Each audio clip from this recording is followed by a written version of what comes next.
All right, let's just jump right in. When I say the word planning, what do you think of? I bet it's something like boring meetings, endless spreadsheets, Gantt charts, right? Well, what if I told you that real planning isn't the enemy of freedom? It's actually its greatest ally. Today, we're going to explore how the very best plans don't lock you in. They actually set you free to win, especially in a world that just won't stop changing. You've seen this before. We all have, right? This is Planning 101. You set a goal, you get your info, you make the plan, you do the thing, and then you check how it went. It works for basically anything from a part-time job to applying for college. It's logical, it's simple, and it makes perfect sense. But in the world we live in now, is it really the whole story? And that really gets us to the heart of the matter. Is that super detailed plan you spent weeks on an anchor?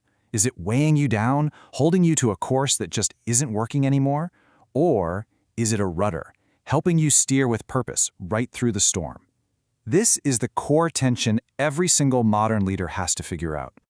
This tension leads us straight into something called the planning paradox. And yeah, it sounds totally backwards, doesn't it? How can a process that's designed to create a fixed, rigid path also be the source of your speed and your agility? Well, that is exactly what we're going to unpack. Think of it like a tug-of-war. On one side of the rope, you've got coordination and control. You know, the classic stuff, getting everyone on the same page, managing time, having a clear path. But on the other side, pulling just as hard, is the need for flexibility and agility.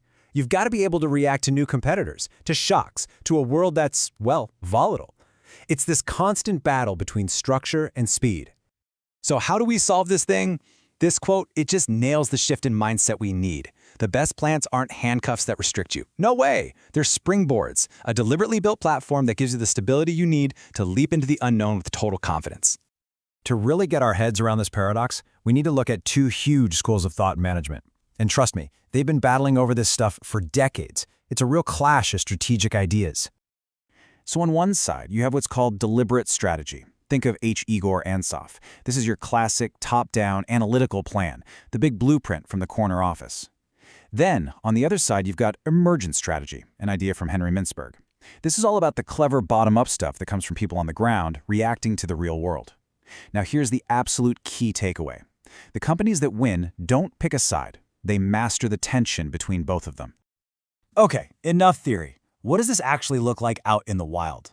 Let's see how two absolute giants, Lululemon and Zara, manage to pull off this planning paradox every single day. Press up, Lululemon.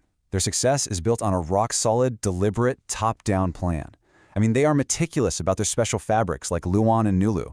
Their quality control is legendary. And that whole community thing with ambassadors and in-store classes, that is a highly coordinated, very expensive strategy. This is their stable springboard.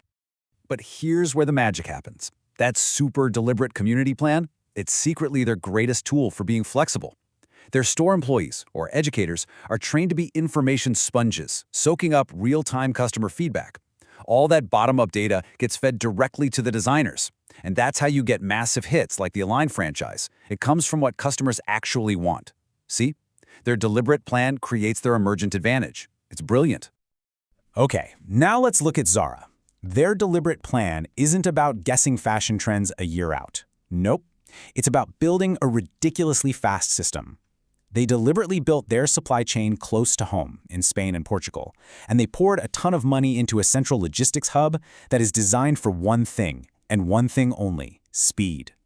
And this place, the Cube, is the perfect example of their commitment. It is an absolute marvel of deliberate planning. It's this high-speed, automated distribution center that is the beating heart of their entire company. It's what lets them ship to every single store they have, twice a week, like clockwork. This is pure, top-down strategic thinking and investment.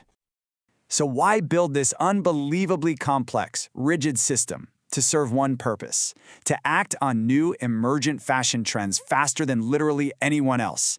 Store managers are empowered to report what's selling and what customers are asking for every single day. That data flies to a central design team, and a brand new item can go from an idea in a store to being sold all over the world in as little as 3 weeks. Think about that. Their rigid system enables radical flexibility. That's the paradox in action. Okay, so that's Lululemon and Zara. But what does all this mean for you? Let's bring these huge corporate strategies right back down to earth. how you can think about planning in your own life and your own career as a leader in this adaptive world. So here are the 3 big ideas you can take away. First, start treating your plan like a hypothesis you need to test, not a script you have to follow word for word.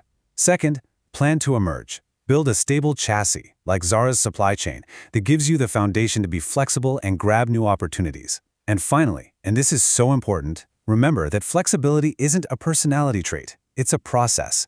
It's a better system for sensing what's happening and then acting on it. And all of this leaves us with a really fascinating and kind of challenging question for the future. As AI gets better and better at running the deliberate part of planning, modeling scenarios, coordinating resources, all in real time, what does that mean for us?